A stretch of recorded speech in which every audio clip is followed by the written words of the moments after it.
This is my favorite. It's the devil worship one. It says be gay and raise hell. I made that one because I had some like online trolls. They were talking about my other design, be a slut, do whatever you want. And they were saying that I worship the devil. So I was like, bet.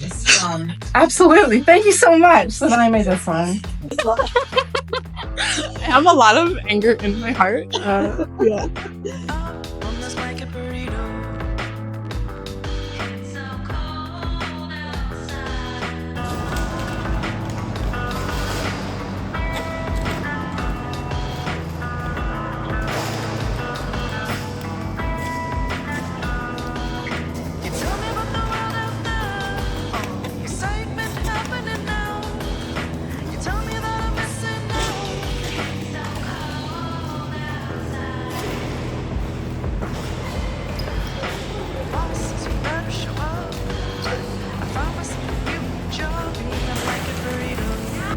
Hey, my name is KJ. I'm 28 years old. My pronouns are they, them, and my derby name is Killjoy, number 108. And I am an artist.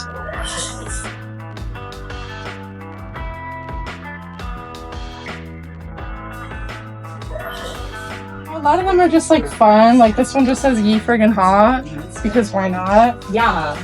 I'm 28. I've been with Ottawa Roller Derby since I think September of last year. I started skating for the first time, I believe it was with Alex from Rideau Rollers, actually. I'm Alicia Gardner, or Mixed Surrelot, any pronouns. I'm a member of Ottawa Valley Roller Derby. We're at Rideau Rollers, which is the roller skate shop that I own in Ottawa. I've known KJ for a long time. I was familiar with KJ's art. Yeah, we've been friends for a while. My understanding is KJ was interested in derby for a while, and then they did a design for the store. I like to commission local artists to do stickers and t-shirt designs and posters for our events. And so they did this Keep On Rollin' skeleton t-shirt. The collaboration I did with Alex at Rideau Rollers. Yeah, because I would say like Alex is actually like the reason I got into roller skating. I was thinking about this last night, like I would not be doing it without them. Simply because of like barrier to entry, it's very expensive. But they asked me if I would be willing to do a design for Rideau Rollers. And I was like, absolutely. And so they asked me my rate, and then we ended up having like a fair exchange of like my work for, you know, everything I needed to start roller derby. You know, as part of their compensation for that, we worked out a deal and got them a skate package, and they were able to start doing the already crash course. So that was amazing and life-changing. So thank you to Alex. And my partner is currently also doing ORD and did the crash course. I think the same session. I was really nervous getting started, but then I had a couple of friends who were doing it as well. And that made a lot of difference. It just so happened that Jasmine was also starting crash course. So she asked me if I wanted to join her. So it all kind of lined up at the same time. It's just been really cool to see them on their journey. But I'm just like very grateful for Alex for like giving me that opportunity, and they've also just been really helpful in like teaching me how to skate too, which has been great. So my advice was to, you know, do as much skating on your own as possible as well. Like I think having really solid fundamentals, a lot of the footwork, a lot of the stability, you know, learning transitions, learning stops and stuff. Like if you have a good venue where you can skate outside, then you can you know, drill a lot of that stuff, and it just helps you progress faster. Yeah, and so like, hey, you know what, I have the gear, so I'm gonna do it. And then I just started like trying to stand up properly, trying to get somewhere, not very successfully. And then I kind of took some time away, and then I waited until the crash course, and then I kept going. I loved it. Yeah, I loved crash course so much. Yeah, I think I was just like, I was really terrified, but everybody was really nice. Like all the coaches were great and all the volunteers were amazing. So it just made it like so fun and really not intimidating at all. I think like there's this perception of roller derby as being like this really like terrifying, violent sport. So that's definitely what I kind of anticipated going into it, but everyone was just like really, really kind. So it was just it was a fun experience. And they took everything at, like, you take everything at your own pace. So I never felt rushed. I never felt unsafe. Like, I felt totally supported through everything. Everybody was there to help. It was just great. And then I just like have a bunch of whole like happily queer, like happily gay, happily trans. You have a Femmes Can Be Thems one too, right? I think. I do, not here. Oh, okay, not here. Alex is out of them. This says queer hotties, give me your number. That's cute. I think I wanted to join Derby because I have a lot of friends who play Derby, a lot of queer friends who play Derby. And I guess I noticed that it was like people of all body types and skill levels, and they all just were like amazing, wonderful people. I think Derby is like the kind of sport where, again, a lot like rugby, you expect to see queer people, right? It's kind of part of the culture of the sport, I think. This attitude of it's very accepting and it's a place for misfits, right? I think we talk about that a lot in Derby. In general, I would say that that's definitely true, right? There's going to be a place for you, right, in Derby, which felt really kind of wonderful at the time. And I have never really had that experience, like looking at sports. Sports were never really for me growing up, so they never really appealed to me. But seeing people who looked like me and, you know, had also never played in team sports before, that really appealed to me. And then eventually I did. I did the ORD crash course in 2018 or 2019. Before the pandemic. Yeah, I was just looking to meet people. I was working in the tech industry. It's very male dominated. And I just wanted to, you know, meet more people outside of work, basically. And so I thought joining roller derby would be fun. I never played a team sport before, but I thought it would be a good way to, you know, make some friends and get some exercise. Well, I definitely, like, growing up as a queer person, I think shaped a lot of my relationships with a lot of different things. Like with sports, I never really felt welcome in them. Not necessarily because I was queer, because I think there are a lot of queer women in sports.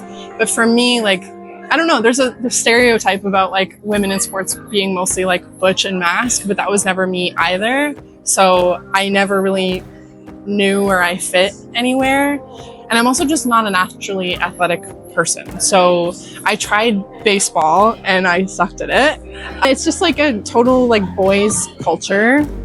There's a lot of misogyny there and I hated it. So that kind of turned me off of sports in general. Honestly, in gym class, I was like always picked last, you know? It was just like not a good experience for me. So yeah, I always kind of saw myself as someone who couldn't do things. Being queer is the norm in roller derby. Really changed a lot of things for me. Again, a much more positive and receptive environment than most other kind of sport and athletic spaces. Because I looked at it and I thought, okay, like there's people like me doing sports that are aggressive, that are competitive, that are like pretty hardcore.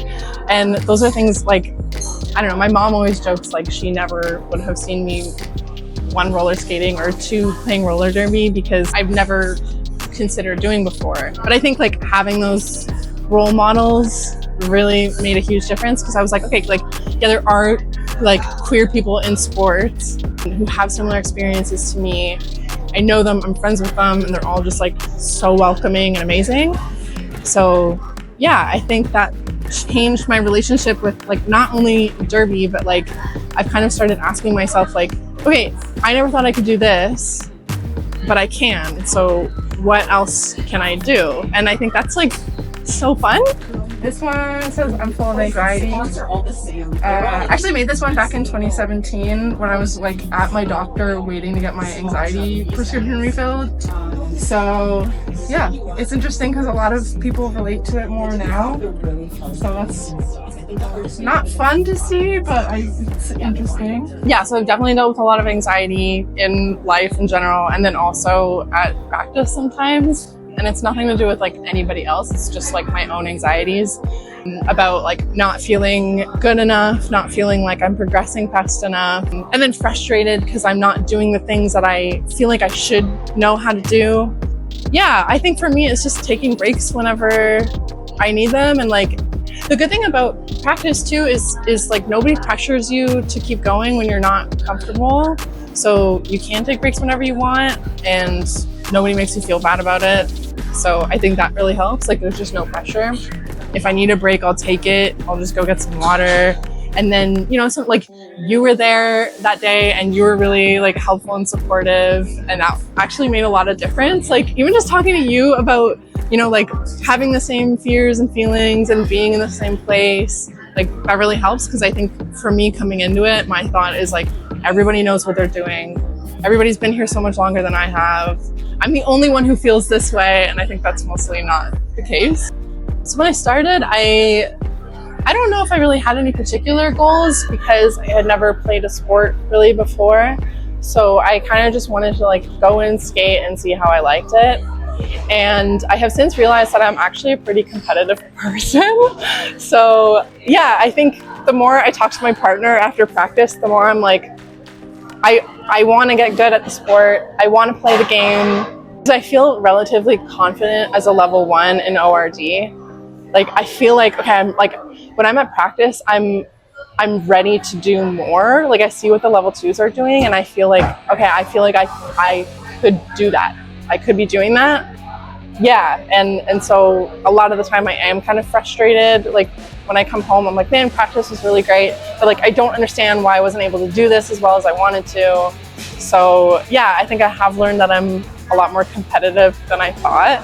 But I think my goals for the game are just to play and keep doing it as long as I'm having fun with it. What do I have? I don't know. I have like a hard fan sticker. Yeah. Like just because I'm a hard fan and.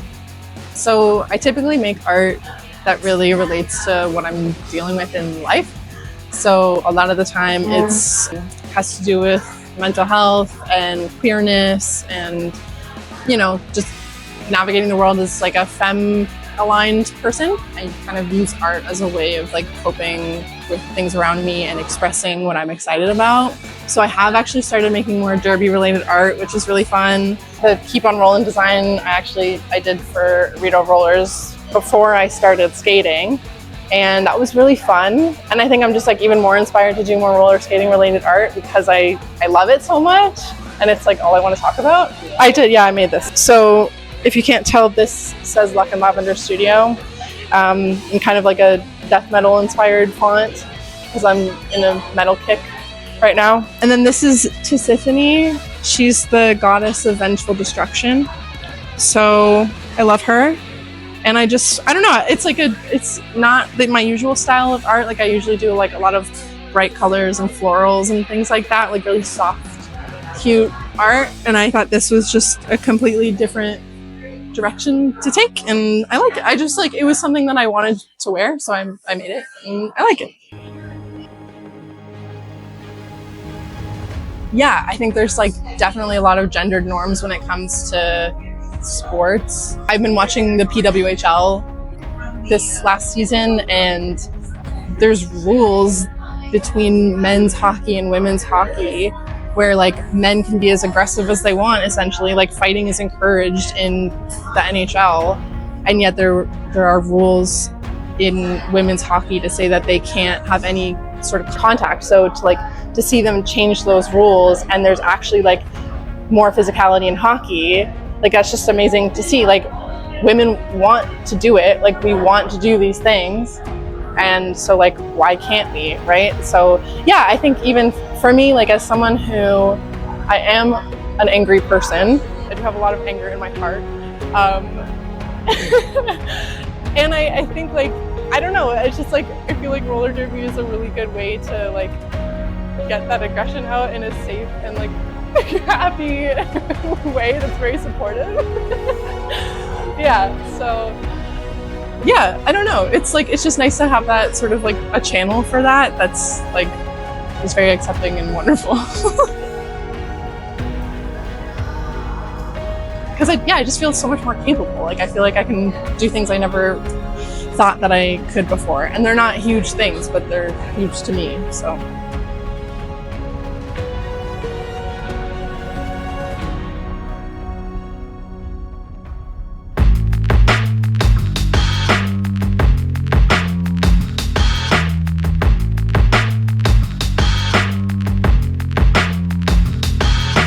Everybody's going out, but I've got my own cozy spot in a blanket burrito.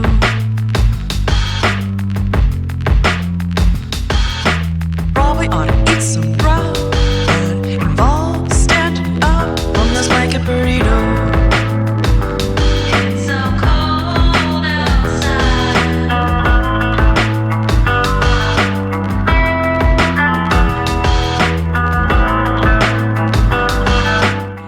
Well, I just threw this all over a jumpsuit. Oh, yeah. nice. Oh, Because I thought I should represent. Medium size. Oh, good call, good call. okay. Advertising. That is amazing. Guys, on the medium.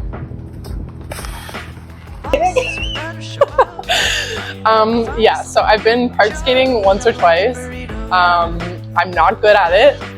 I'm very terrible at it. And I think a lot of it is like I get in my own head. I went up a ramp, could not get down the ramp, had to slide down on my butt, and a bunch of kids were there laughing at me.